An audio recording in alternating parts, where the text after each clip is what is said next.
کتاب ضرب کلیم، کلام ڈاکٹر محمد علامہ اقبال۔ ہو حلقہ یاراں تو پریشم کی طرح نرم، رزم حق و باطل ہو تو فولاد ہے مومن۔ حلقہ یاراں دوستوں کی محفل، بریشم ریشم، رزم لڑائی، حق و باطل حق اور ناحق کے درمیان، فولاد لوہا۔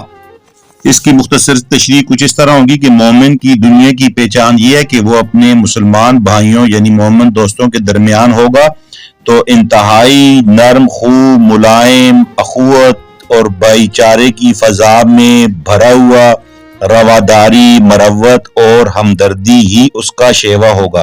لیکن وہی مومن جب میدان جنگ میں ہوگا تو اس کا حق اور باطل کے درمیان یعنی کفر و اسلام کے درمیان جو معرکہ ہوگا اس میں اس کی حیثیت ایک لوہے کی مانند ہوگی، یعنی وہ انتہائی سخت ہوگا اور اپنے موقف پہ قائم ہوگا، جھکے گا نہیں، میدان جنگ سے بھاگے گا نہیں، بلکہ حق کا ساتھ دے گا اور باطل کو ختم کرنے کی جتنی ممکنہ کوششیں ہیں وہ بجا لائے گا۔